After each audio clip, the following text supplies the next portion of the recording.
안녕하세요. 네, 반갑습니다. 저는 아빠 육아 공부의 저자 양현진 작가입니다. 이번 시간에는 바쁜 직장인 아빠를 위한 육아법에 대해서 강연을 진행하겠습니다.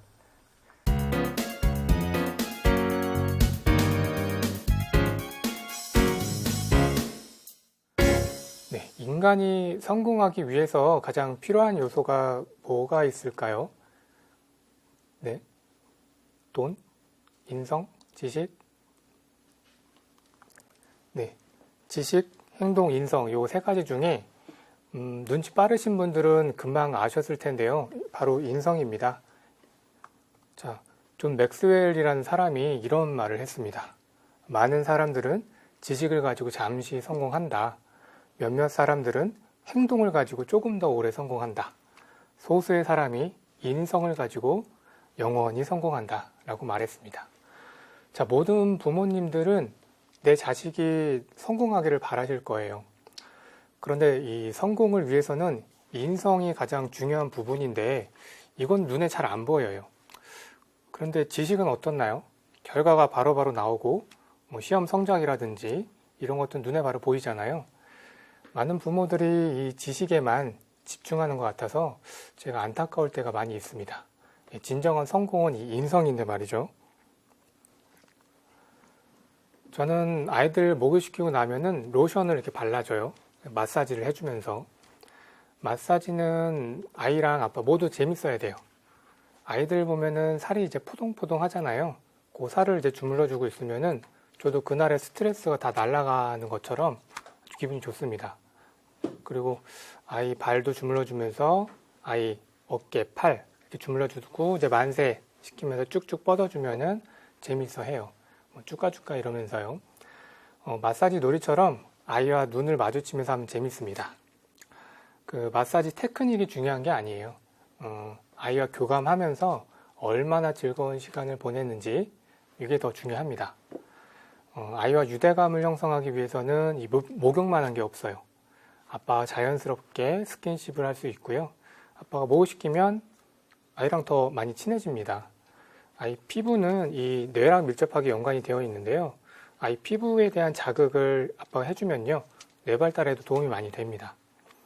이 아이의 정서와 성장에 긍정적인 영향을 미칠 수가 있는 거죠. 이렇게 아빠랑 교감하고 잘 노는 것만으로도 아이들에게 인성교육을 해주는 겁니다. 따로 시간을 내서 인성교육을 할 필요가 없어요. 요즘 보면 인성학원 이런 것들도 있던데 전혀 그럴 필요가 없습니다. 아빠가 잘 놀아주기만 하면 돼요. 애들은 아빠랑 놀면서 양보하는 법, 문제가 생겼을 때 해결하는 법, 또 아빠의 상황 대처 능력 이런 것들을 보고 배우게 됩니다. 이렇게 이런 것들이 가장 제일 좋은 인성 교육입니다. 자, 어딜 가나 예쁨 받는 아이들이 있어요. 그런데 애들이 집에서 사랑을 듬뿍 받은 아이일수록 밖에서도 예쁨 받습니다. 아이들은 이미 완벽한 존재로 태어나요.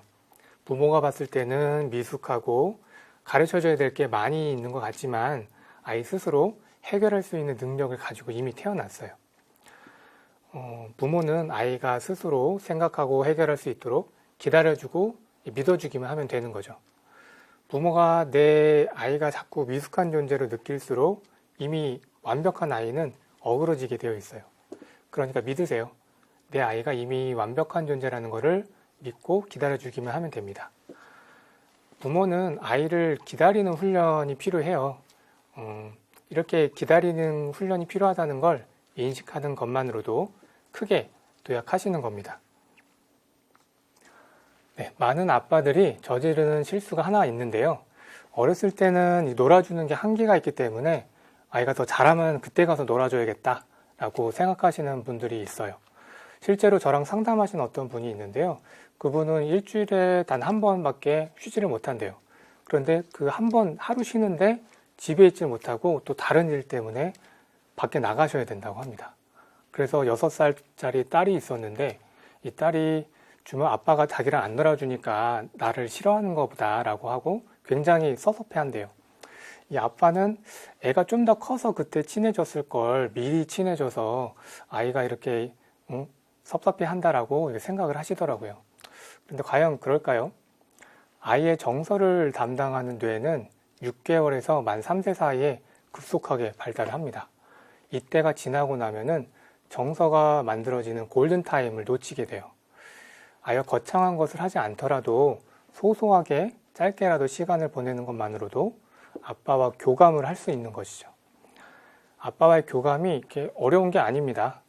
거창하게 시간 낼 필요는 없고요. 짧게라도 함께 시간을 보내는 게 가장 쉬운 인성교육입니다. 그 안에는 아이들과 24시간 같이 있다 보면은 스트레스가 많이 쌓여요. 그런데 짧은 시간이라도 아이들과 좀 떨어져 있잖아요. 그러면은 스트레스도 좀 줄어들고 그리움이 더 커집니다.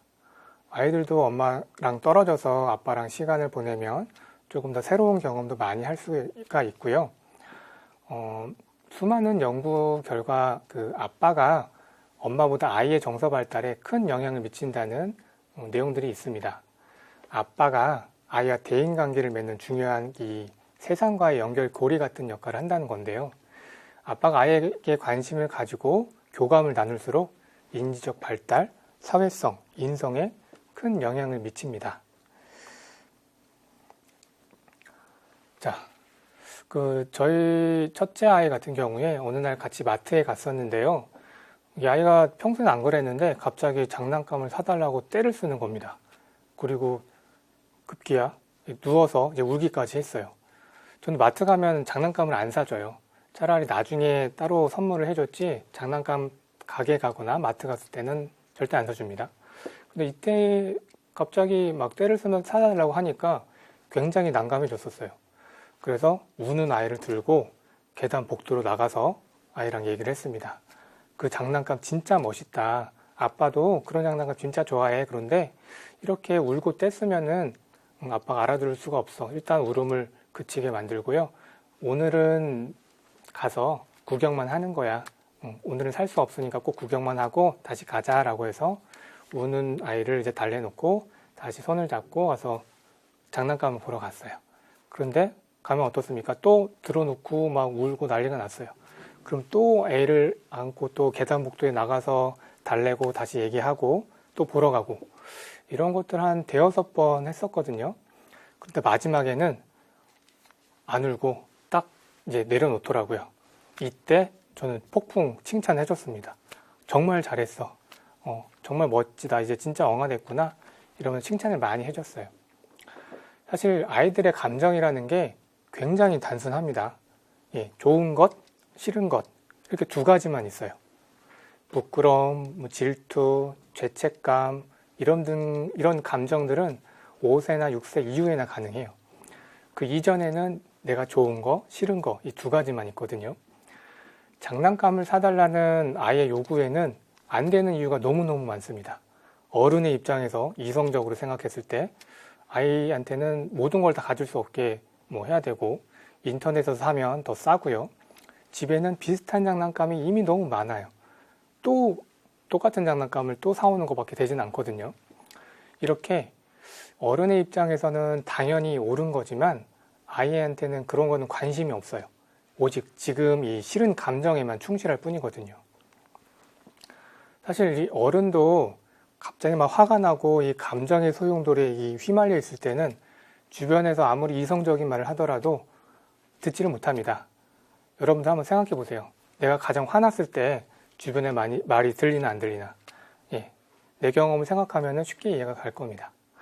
이런 상황에서 옆 사람이 이런 이성적인 말을 하면은 오히려 역효과가 날 수가 있죠. 아이도 사람이기 때문에 똑같습니다. 아이가 때를 쓸 때 가장 힘든 사람은 부모가 아니라 바로 아이입니다. 아이의 옳고 좋고 싫은 감정 이걸 먼저 공감을 해주고요. 그 이후에 옳고 그름을 얘기해줘도 늦진 않습니다. 자, 아이는 아빠의 말을 이해하기 전에 먼저 마음으로 느껴버려요. 아이가 의미를 이해하고 느끼는 거는 굉장히 중요합니다.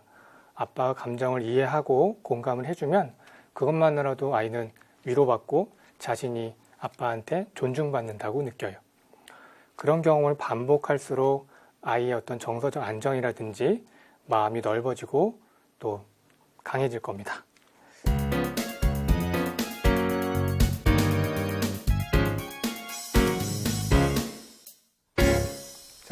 독박 육아라는 말 많이 하죠.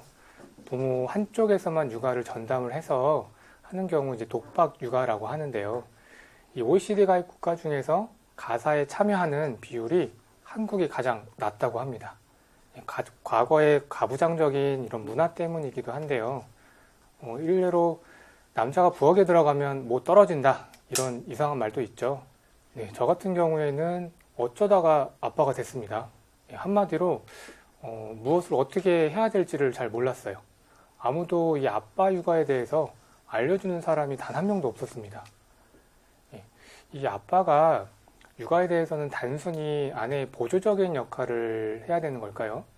뭐 돈만 벌어다 주면 되는 거 아닐까요? 혹시? 왜 아빠의 역할이 요즘 계속 이렇게 늘어나만 가는 걸까요? 한동안 저는 이런 질문들을 계속 저를 따라다녔어요.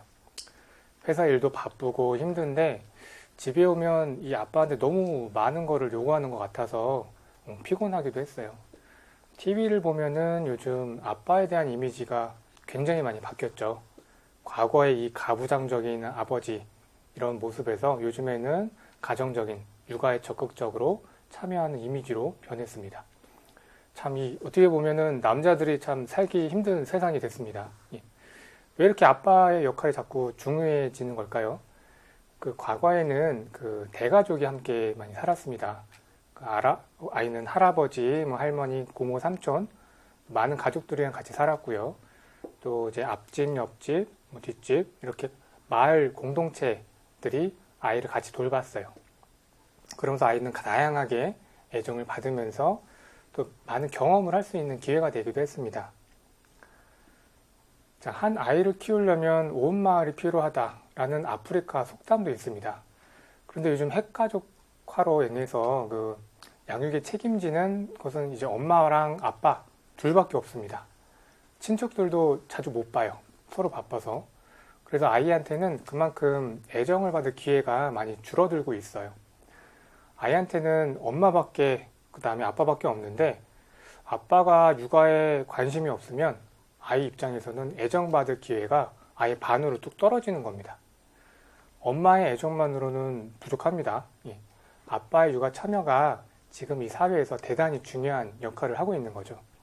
아무도 알려주지는 않았는데 지금부터라도 아빠 육아에 대해서 공부하고 실천을 해야 됩니다. 네, 지금 이 방송을 보고 계시는 분들 중에서 지금 당장 하고 싶은 일이 있으신가요? 예를 들어서 잠을 푹 자고 싶다든지 배가 고파서 지금 당장 뭘 좀 먹어야겠다 이런 분들도 있을 수 있겠고요. 또는 어디 여행을 가서 좀 힐링을 하고 싶다 이런 분들도 계실 거예요. 내가 지금 가장 하고 싶은 일, 간절함 이상으로 아이들은 놀고 싶어 해요. 인생 최대의 목표가 놀이고 그 놀이를 통한 즐거움이 아이들 인생의 전부가 되는 겁니다. 캘리포니아 심리학대학 교수인 로스파크라는 분이 파더 에펙트라는 내용에 대해서 연구를 많이 했습니다. 아이의 성장 발달에 미치는 영향을 분석을 했는데요. 그 결과 아빠가 육아에 참여하는 만큼 아이의 논리성, 도전 정신, 감정 조절 능력, 협동심, 사회성 이렇게 많은 영역에 대해서 긍정적인 영향을 미친다는 것을 발견했습니다. 아빠가 잘 놀수록 아이의 뇌가 발달하고 감정 조절도 잘하고 학습 능력도 향상이 되는 거죠. 자, 24개월 미만 아이 뇌에 대해서 한번 알아볼게요. 이때 뇌가 가장 활발하게 발달하는 시기입니다. 주로 이 오감이 발달하는데요. 시각, 청각, 이 촉각, 후각, 미각, 골고루 다 발달을 하게 되는 시기입니다. 특히 이 변형계라는 게 발달하는데요. 이 변형계는 이 뇌의 가장 안쪽에 있습니다. 이렇게 감정의 뇌라고도 하는데요. 아이 일생 중에서 이 감정의 뇌가 가장 빠르게 발달하는 시기라서 애정을 듬뿍 표현을 해줘야 돼요. 이 시기에 애정이 부족하게 되면은 정서장애로도 연결이 될 수가 있습니다. 아이와 스킨십을 자주 하고 애정 표현을 많이 해주세요. 특히 이 오감을 자극하는 놀이를 통해서 뇌를 골고루 발달시킬 수가 있습니다. 네, 다음은 생후 48개월에서 만 6세 사이의 뇌를 알아보겠습니다. 이때는 이 전두엽이 가장 발달하는 시기인데요. 이 전두엽은 뇌의 가장 앞쪽에 위치를 하고 있습니다. 이 앞에 있죠. 이 전두엽은 종합적인 사고, 창의력, 판단력, 집중력, 감정의 뇌를 조절하는 가장 중요한 부위입니다. 이쯤 되면은 이제 학습을 할 수 있는 준비가 된 겁니다. 그렇다고 이 시기에 무리하게 학습을 강요해서는 안 됩니다. 초등학교 입학 전에 암기 위주의 학습을 하게 되면은 뇌의 일부만 자극을 받게 돼요. 일시적으로 일부분만, 일부 회로만 발달을 하게 되는 거죠. 결과적으로 이 시기에 왕성하게 골고루 발달해야 되는 이 전두엽이라든지 각종 뇌에 큰 영향을 미치지는 못합니다. 역할놀이라든지 상상놀이, 협동놀이 이런 놀이를 통해서 문제 해결 능력이라든지 집중력을 극대화시킬 수가 있습니다. 특히 또 이 시기에 예절교육이나 인성교육 이런 것들을 하면은 아주 인성이 좋은 아이로 성장을 시킬 수가 있습니다. 밥도 이것저것 골고루 먹어야 건강해지는 것처럼 뇌도 다양하게 자극을 받아야 건강한 뇌를 만들 수가 있습니다. 초등학교에 들어가서 적응 못하는 아이들이 꽤 많아요. 암기, 계산 이런 것들은 굉장히 잘하는데 타인을 이해하는 공감 능력이라든지 스스로 감정을 조절하는 능력은 떨어지는 아이들이 많습니다. 그래서 친구들과 잘 어울리지를 못하고 따돌림을 당하는 경우도 있어요. 많은 부모들이 우리 아이들은 빠르게 성장하고 또 똑똑해지기를 원하고 있습니다. 그런데 아이에게 너무 많은 정보를 쏟아내다 보면은 아이도 이 뇌 성장의 필요 이상으로 재촉을 받게 됩니다. 인간은 그 각각 시기에 맞춰서 모든 것들이 이제 골고루 발달을 해야 되는데요. 준비가 안 된 상태인데 무수하게 자극을 받고 재촉하면은 그 결과물이 과연 나올까요? 조기교육, 선행학습 이런 것들도 좋지만 적절한 시기에 아이한테 충분한 놀이를 통해서 균형 있는 뇌를 만들어줘야 됩니다. 특히 이 아빠와 놀이를 통해서 몸과 뇌를 발달시킬 수가 있는데요. 아빠와 충분히 잘 놀아본 아이일수록 학교에 가서도 적응을 잘 하게 됩니다. 내 아이의 뇌가 걱정이 된다면 지금 당장 아이랑 놀아주는 것부터 시작을 해보세요.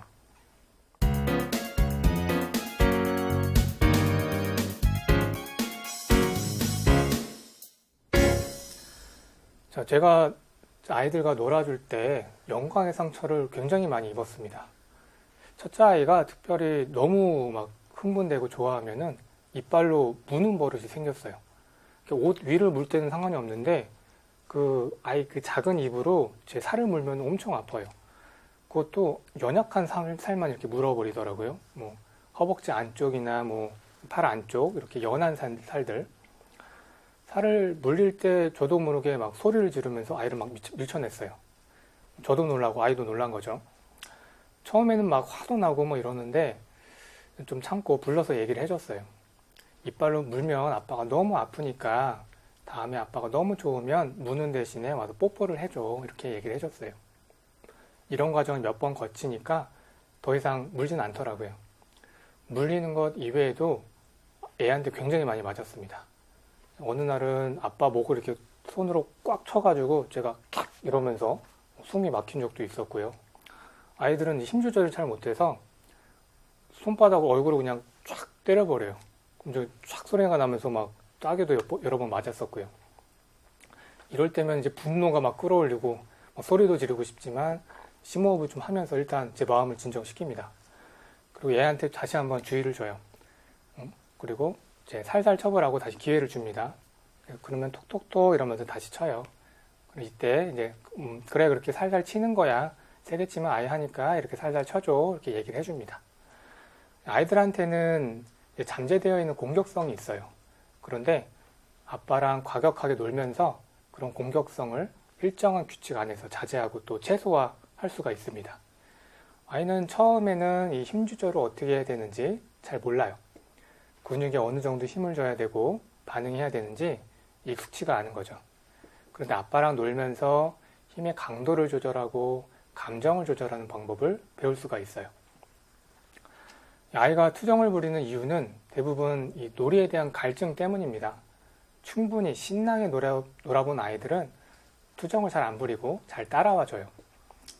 아빠와 격렬한 놀이는 아이의 불만, 불안, 스트레스 이런 부정적인 감정을 해소를 할 수가 있습니다. 그 아이는 어린이집이나 유치원 다녀오고 나서 하루 종일 엄마랑 같이 시간을 보내요. 아내는 장시간 아이들과 있다 보니까 스트레스가 점점 이제 쌓입니다. 잔소리도 많아지고 하지 말라는 것도 많아져요. 하루 종일 안 되라는 말을 제일 많이 하는 것 같아요. 그런데 그 엄마에게 느낀 불만을 아빠랑 놀면서 아이들은 보상을 받으려고 해요.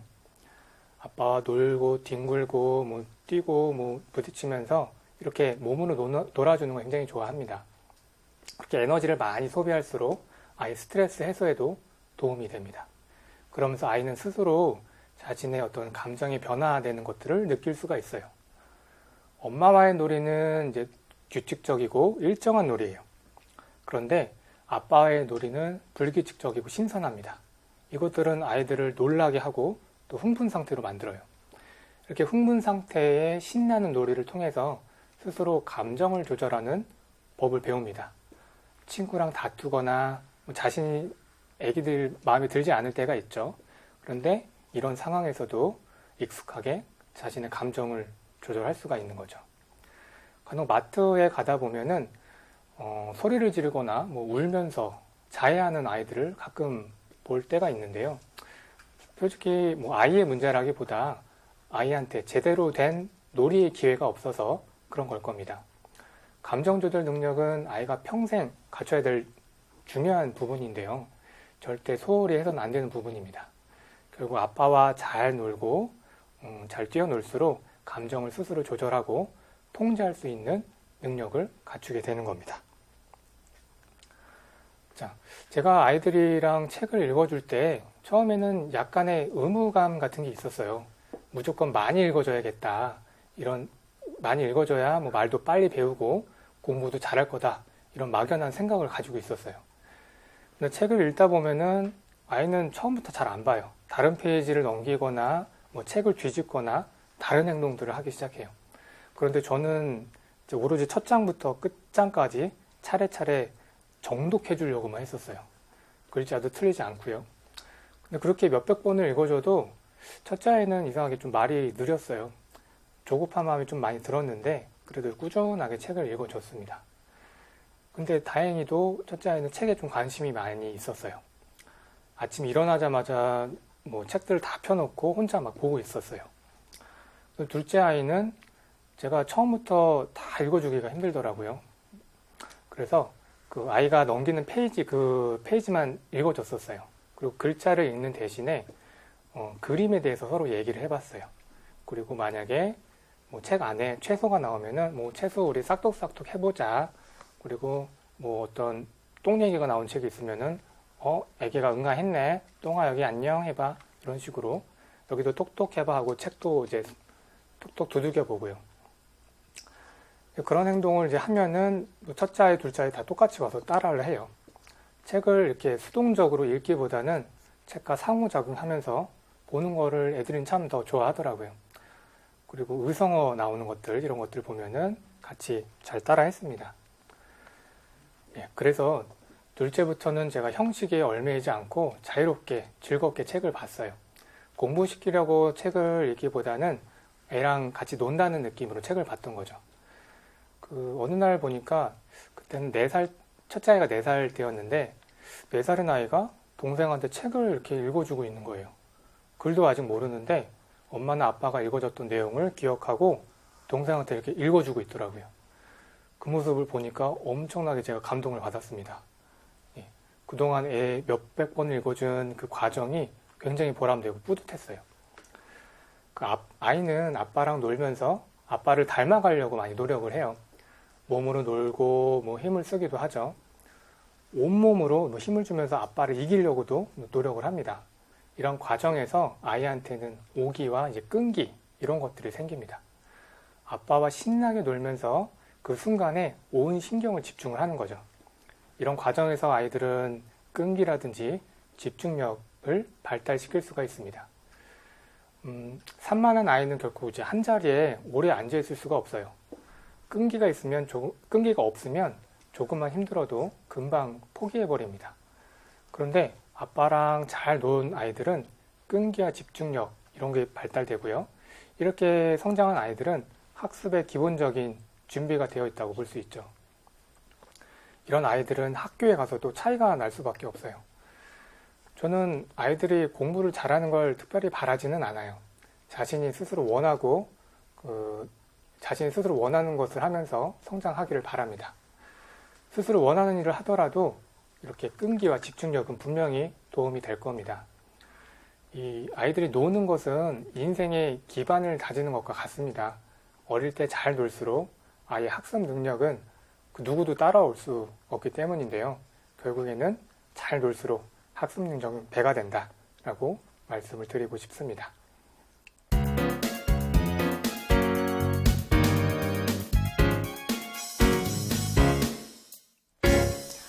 자, 제가 퇴근하고 집에 와서 아이들이랑 노는 거는 항상 힘들었어요. 빨리 쉬고 싶은데 아이들이랑 놀아줘야 되는 상황이 오면은 제 자체만으로도 놀이에 집중하기 어려웠어요. 집중해서 아예 집중해서 놀아도 다른 일들이 계속 일어났습니다. 어떤 날은 아이가 우유를 먹다가 우유팩을 다 흘려버렸어요. 그래서 바닥이랑 옷이 다 이제 우유로 묻었었는데, 그래서 애들 우유 다 닦아주고 옷 갈아입히고 다시 또 놀려고 하면은 또 기저귀에도 똥도 싸놨어요. 그러면은 또 기저귀도 갈아줘야 되고, 이렇게 계속 놀이를 하다가 중단되고 또 하다가 중단되고 이렇게 어떤 브레이크가 자꾸 걸렸었거든요. 그래서 저는 하루 10분 놀이법을 개발했습니다. 핸드폰 타이머를 10분에 딱 맞춰놓고 얘한테 시작 버튼을 딱 누르게 해줘요. 10분 동안은 다른 거는 다 무시하고 오로지 애랑 노는 것에만 집중하는 거예요. 다른 일이 일어나도 무시해버리는 거죠. 그리고 제가 하고 싶은 놀이 말고 아이가 하고 싶은 놀이 위주로 했어요. 처음에는 몸으로 할 수 있는 놀이 위주로 했었는데요. 아이한테 쉴 틈을 안 주고 이 10분 동안 최대한 격렬하게 놀아주는 겁니다. 그럼 막 깔깔대고 막 신나서 재밌게 놀죠. 나중에는 아이가 블록 쌓기나 소꿉놀이 이런 것들을 원해서 최대한 그 시간 집중해서 놀았습니다. 10분이 지나서 이제 알람이 울리잖아요. 그러면 이제 종료 버튼을 아이한테 누르게 하고요.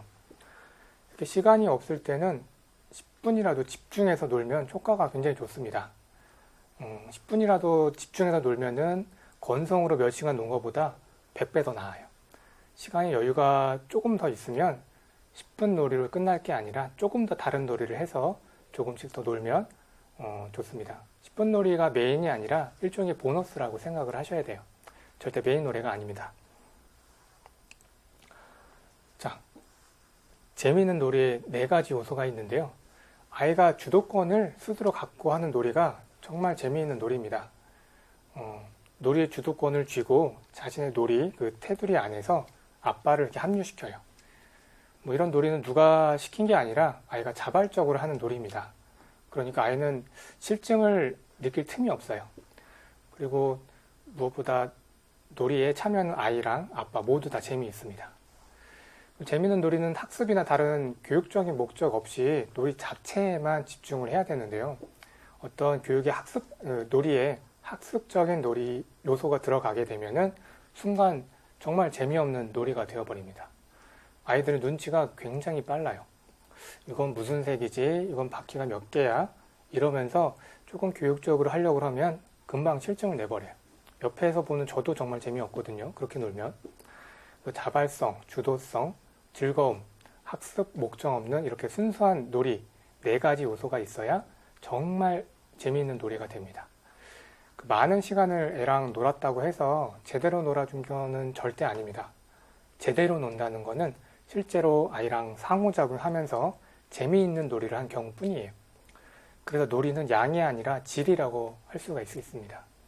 짧은 시간이지만 아이랑 상호작용하면서 이 자발성, 주도성, 학습 목적 없는 놀이 이런 것들을 통해서 놀이의 질을 높일 수가 있습니다. 자, 놀이를 할 때 주의해야 될 점이 몇 가지 있는데요. 첫 번째로 아무 조건 없이 하는 겁니다.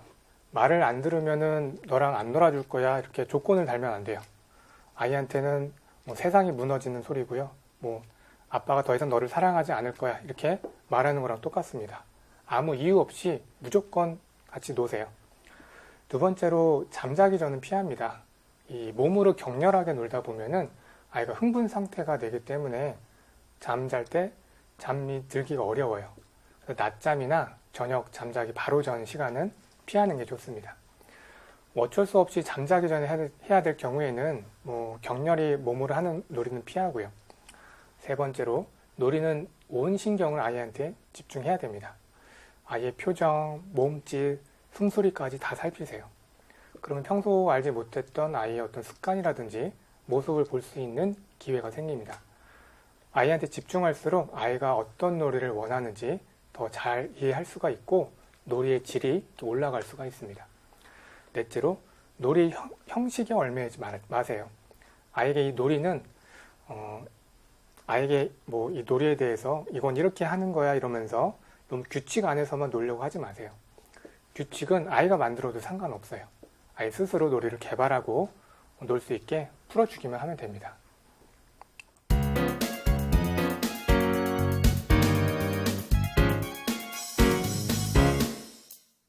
자, 오늘 시간에는 하루 10분 놀이법에 대해서 좀 더 소개를 하겠습니다.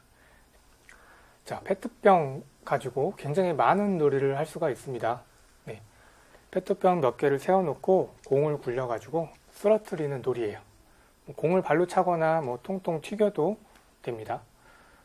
이 놀이를 통해서 아이들은 공의 각도라든지 바닥을 튕기는 공의 힘 이런 것들을 자연스럽게 이해를 할 수가 있습니다. 그런데 저희 집 같은 경우는 첫째 아이가 이렇게 페트병 볼링을 치고 있으면 둘째가 와서 다 무너뜨려 놔요. 그러면은 이제 그때부터 또 울음바다가 됩니다. 그래서 첫째랑 둘째 이렇게 아이들이 여러 명이면은 각각 이 페트병을 만들어줘서 각자 놀 수 있게 만들어주면 됩니다.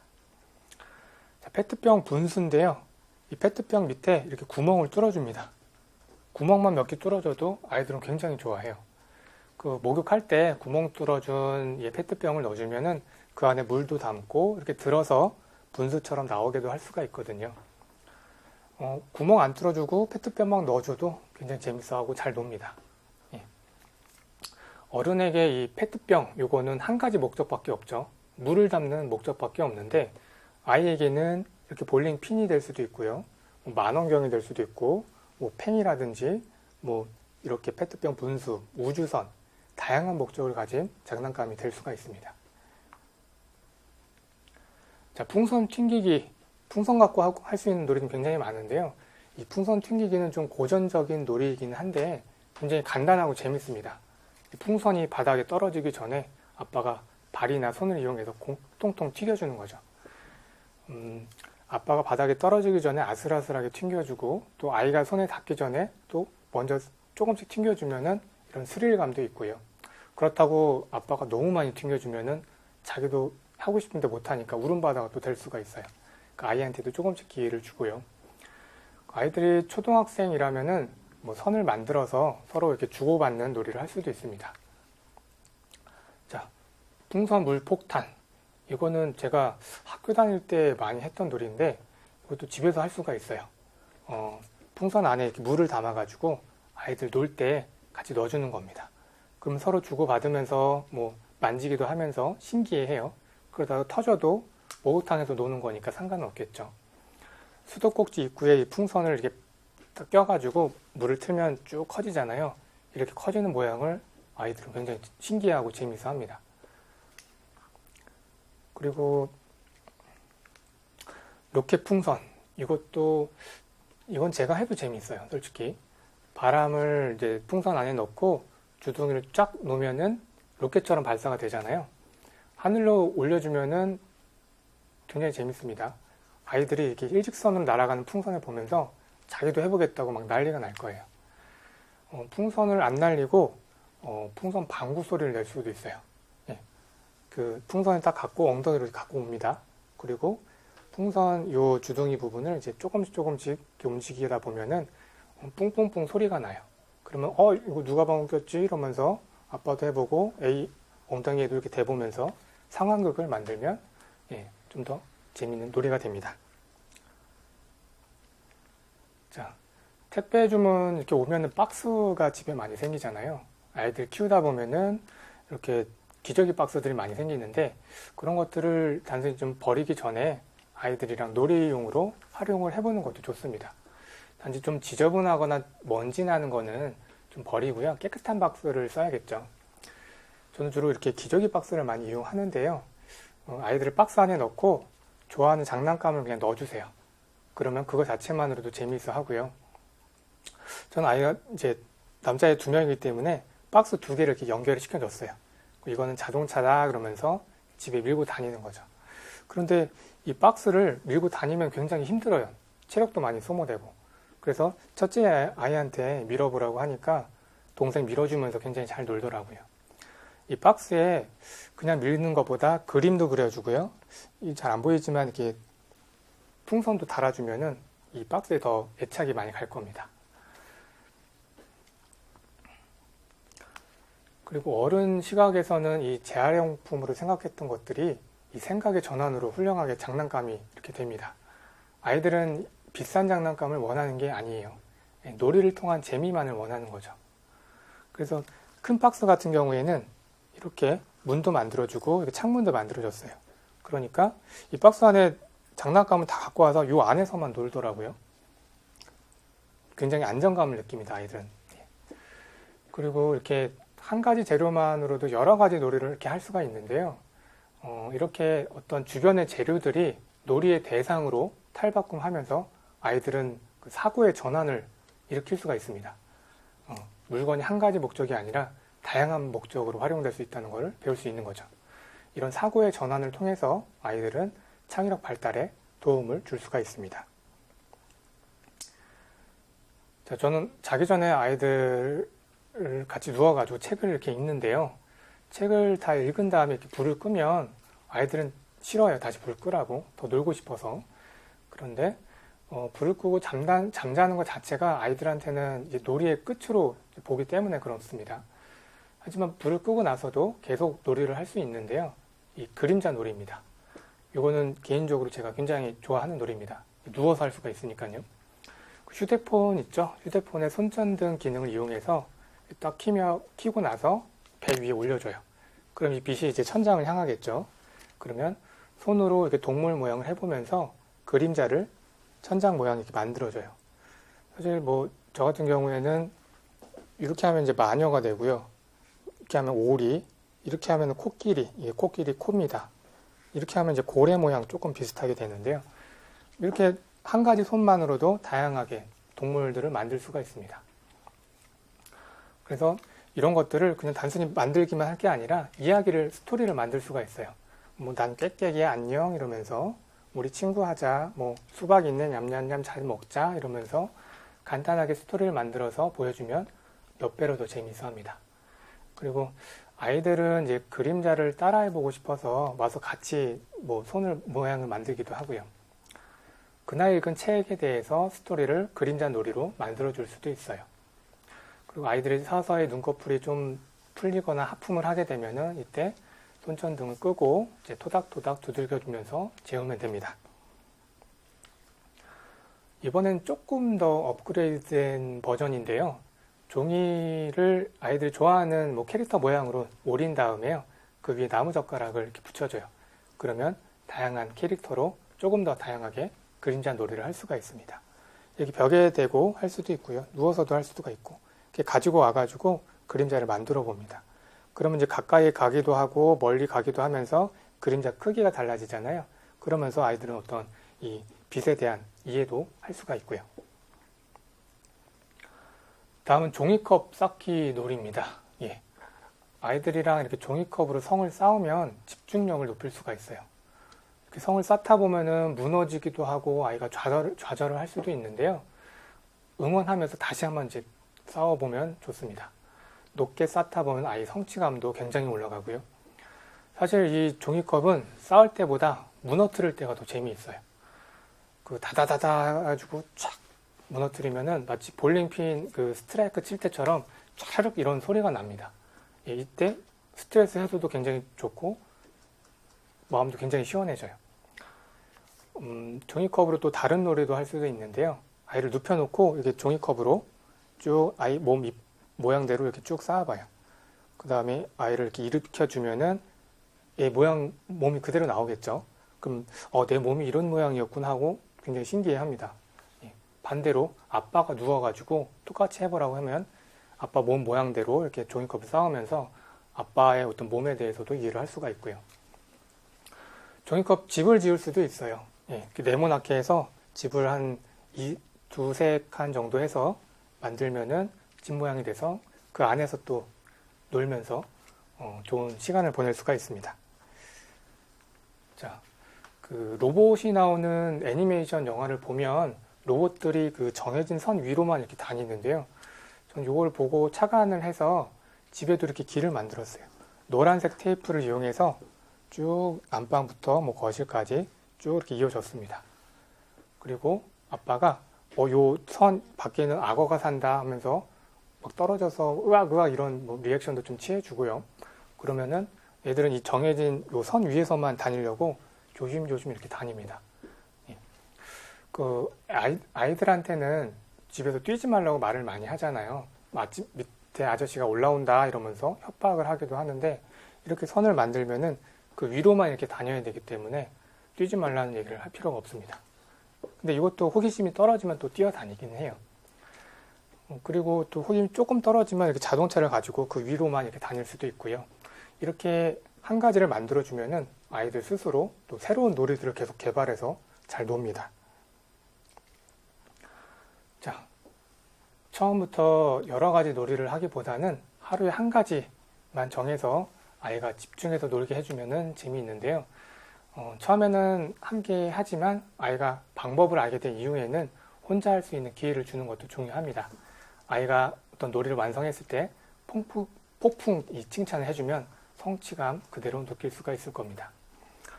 우리들이 그 동일한 시간을 투자하더라도 사람마다 얻어지는 결과가 굉장히 다릅니다.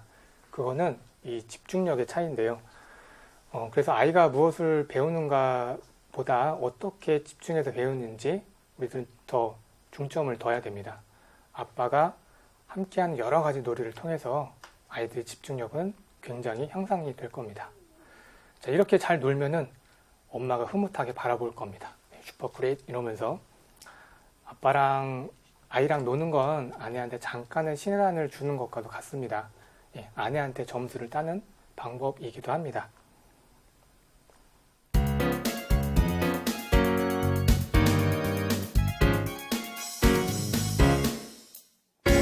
자, 어느 날 제 누나한테 전화가 왔어요. 아버지가 이제 간경화 때문에 굉장히 좀 심각한 상태다. 이제 살 날이 3개월밖에 안 남았다. 이런 얘기를 하면서 막 울면서 전화를 했어요. 제가 그때 딱 느꼈던 거는 아버지가 몇 년 더 사셨으면 좋았을 텐데 3개월밖에 안 남았다고 하니까 마치 제가 고아가 될 것 같은 느낌이 들더라고요. 저도 아내랑 아이들이 있는데 제 아버지의 존재만으로도 저는 굉장한 안정감을 느끼고 있었던 거죠. 그래서 제 일부 간을 70%를 잘라서 아버지한테 이식을 해드렸어요. 그래서 지금은 건강하게 잘 지내고 계십니다. 저도 이 아버지에 대한 존재감이 이렇게 큰데 제 아이들은 오죽하겠습니까? 아빠는 가정에서 굉장한 책임감을 느껴요. 가장으로서의 책임감. 그리고 내 마음을 몰라주는 가족이 있어도 또 내 자신을 위한 뭐 넉넉한 용돈이 없어도 항상 꿋꿋하게 그 자리에서 가족을 위해 노력을 많이 합니다. 자, 많은 아빠들이 회사에서 언제 잘릴지 몰라서 불안해하지만 집에서는 크게 내색을 하지 않아요. 가족한테 괜한 걱정을 끼쳐주는 게 싫은 거죠. 자, 아빠들이 육아에 좀 미숙하더라도 크게 걱정할 필요는 없습니다. 아이들은 아빠의 존재만으로도 집안의 든든한 기둥처럼 안정감을 느낍니다. 그래서 세상의 모든 아빠는 이미 좋은 아빠들이에요. 여기서 가정을 위한 조금만의 노력만으로도 행복한 가정을 만들 수가 있을 겁니다. 자, 아이들이 어릴 때 조금이라도 즐거운 시간을 함께 보내야 됩니다. 육아도 잠깐입니다.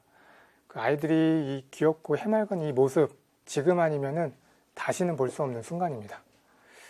자, 이렇게 사랑스러운 아이들과 가깝게 지내지 않는 아빠는 나중에 가서 분명히 서먹해질 수가 있어요. 아빠가 단순히 돈 벌어오는 사람으로 인식되지 않으려면 어릴 때부터 유대관계를 잘 형성을 해놔야 됩니다. 자, 인생의 기회는 그렇게 많지가 않습니다, 여러분. 나중에 후회하지 않으려면 지금 비록 몸이 힘들고 고대도 좋은 아빠가 되도록 노력해 보시기 바랍니다. 아이를 키우는 모든 부모님들은 존중받아야 됩니다. 그런데 아이를 키우는 것을 하찮게 여기고 아무나 할 수 있는 일이라고 생각하는 분들을 보면은 가끔 저도 화가 날 때가 있어요. 아이를 키우는 거는 우리 인류의 미래를 준비하는 것과 같습니다. 육아하는 분들을 모두 존중해 주시고 배려해 주시기 바랍니다. 자, 오늘 이것으로 아빠 육아 강연 마치겠습니다. 지금까지 양현진 작가였습니다. 고맙습니다.